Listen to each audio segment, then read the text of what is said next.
And then his friend Chris Hughes gives about a 6.5-minute introduction to him, and then Travis gets up there and does a 30-minute training. And he talks a lot about what's in the introduction to his book. He talks about his grandfather, Vic. He loves his grandparents. Yeah. You know, he still loves his grandparents. Yeah. He loves his parents and his family, and you and I have similar beliefs, and you know, we know he's okay now. I know, and I know that he's okay, I know he's in a good place, and I know that that doesn't make it any better here for anybody. But there's always that but. I think he's waiting for you to give relief to other people who are still here with us. And you know you have to. You can't leave it unfinished. It's the last piece of this puzzle.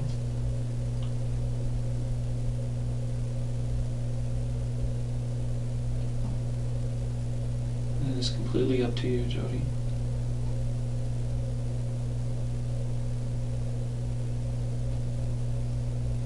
Like I told you yesterday, I have details on how things happen. There's ways to figure out.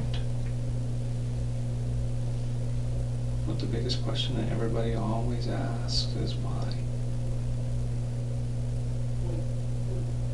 It's the biggest question of our life. It is. Why are we here? Why do we suffer? Why do we go through the things that we do? Why do we hurt each other? And the biggest reason I've ever found is for us to have happiness. We're here to have I think you're happiness. right. In whatever situation that we have. No matter where we're at, who we are, and what our situation is, we can at least try to be happy.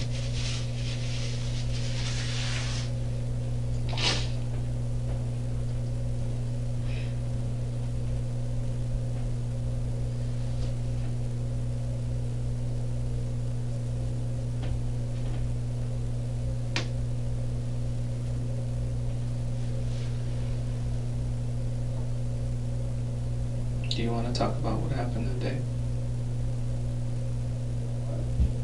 I've got the images in my head, and I can explain whatever it is you want about what I saw when I went there. What I can't do is I can't show you pictures.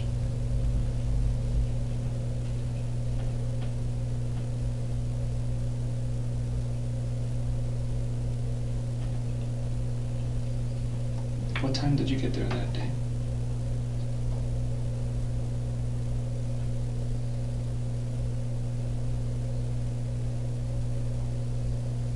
The pictures that I have, the first ones, show you there at about 1:45 or so. Was it soon before that, or had you been there for a while already?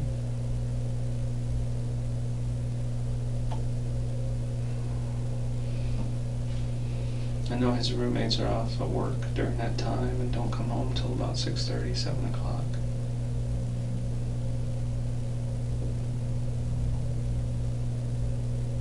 And they don't even talk to him, really. It just seems like they just kind of rent rooms and they don't really socialize. And they kind of stick to themselves, especially his new roommate. Who was that? Did you know his new roommate? I knew Zach was there. Zach, and Enrique was the other one. I think I saw Enrique at his funeral services, or I mean his memorial services, but I didn't meet him, or I didn't know him. It's a Mexican guy. He's Kind of short. quiet, kind of reserved. His other roommates, I knew Dustin, who was, I think, in the room that shared Travis's wall, yeah, and John Hepworth was in another corner room. There was only Zach and Enrique there. Yeah, he had moved out. And those guys, we have all of their things as well, so I mean they're asking too. Zach is going through so much right now. He's like, how could we have not known that he was there for days? He racks his brain. He calls me 2-3 times a week. You know, just goes over and over in his mind. He has no idea. And he was the one who first went into the room and found him. He's the one? I've heard so many rumors about how that happened. Yeah. Other friends came over looking for him, and they went into the room. There's a few of them. They came out, and you know what? They'll never be the same. You know, when you see something like that, it's difficult, especially when it's somebody you know, somebody you love.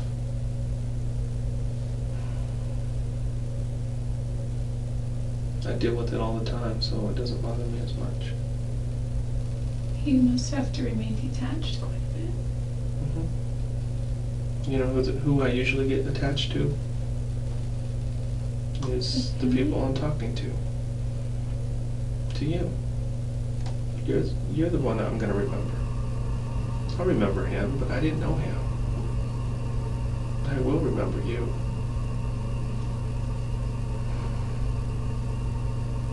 I mean, we've talked so much since that day.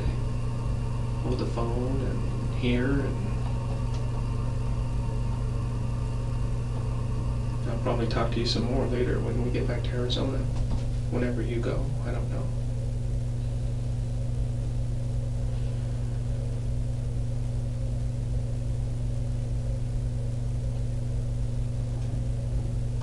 Still didn't hurt anybody. I know.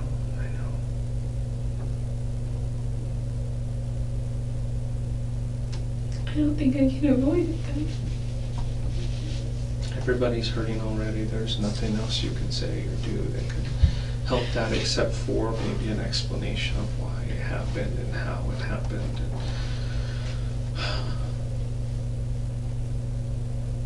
It's not my job to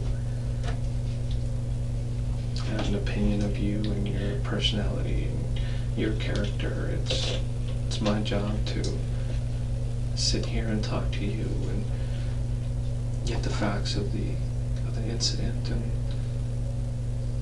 and present those to the court and whoever else needs to know.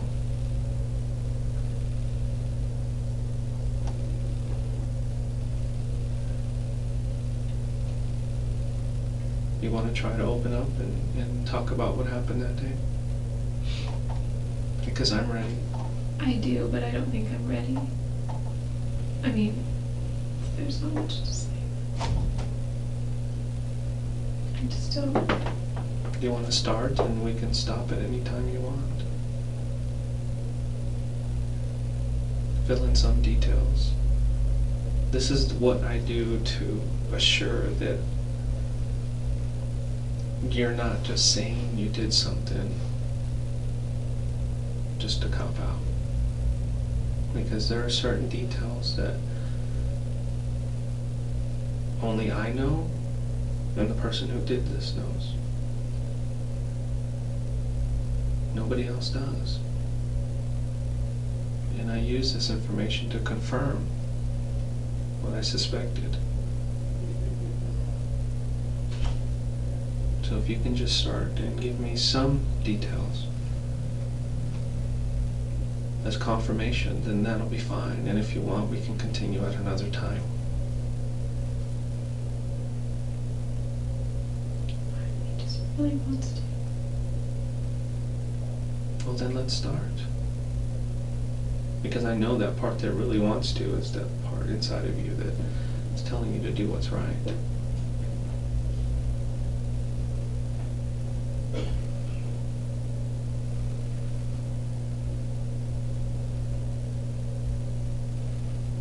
We don't have to go over details, all the details.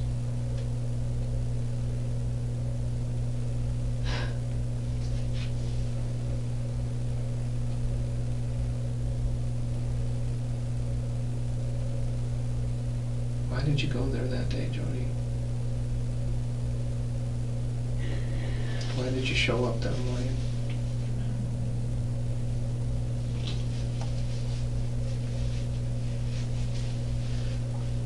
I have questions too. Were you going to try to convince him not to go to Mexico? Were you going to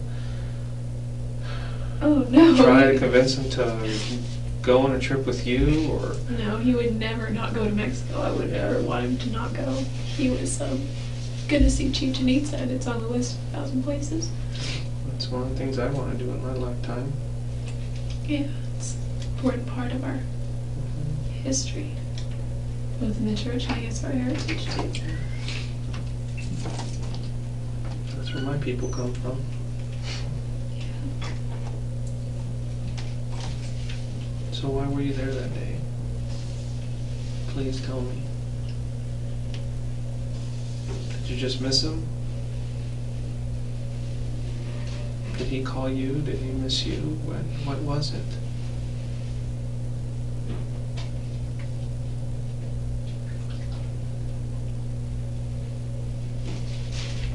The only other explanation I can think of is that you went there for one purpose, and that's to hurt him. And if that's the case, if that's the truth, then that's what you need to say.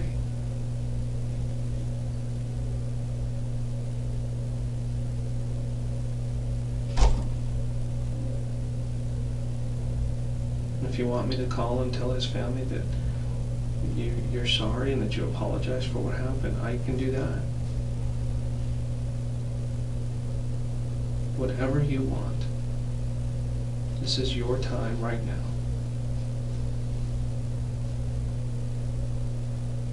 I flew up here for a lot of different reasons, and one of them, the main reason, was to sit down with you here and talk to you about what happened. I did it yesterday. And now I'm here today. But the time is limited.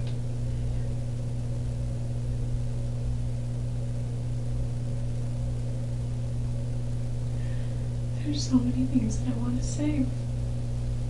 Start with one. Start with the beginning.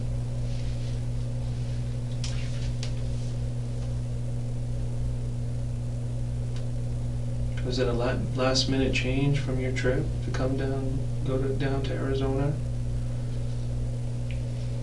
I bet you were going through your head. Should I just go, or should I just keep going to Utah?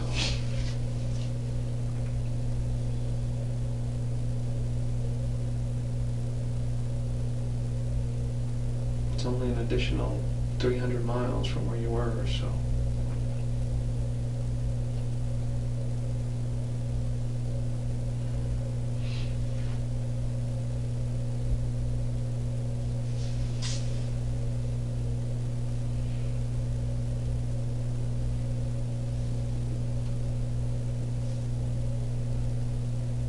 Jodi, your time's running out.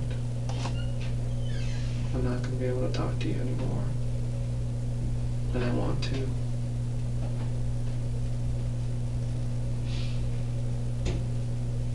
Once you get into the system, I'm not going to be able to talk to you anymore.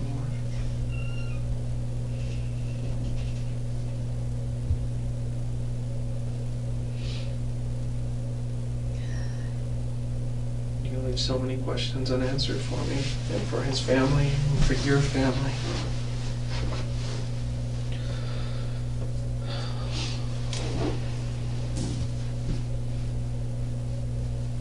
You were there that day, weren't you?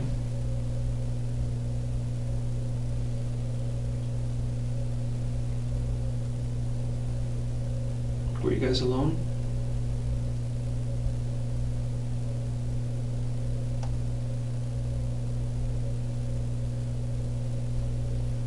Can you answer that for me?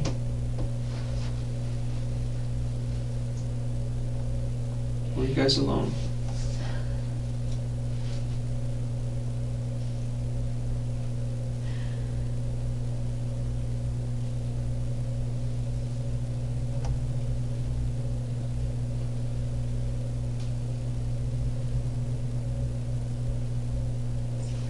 There's so much that I just want Answer that for me.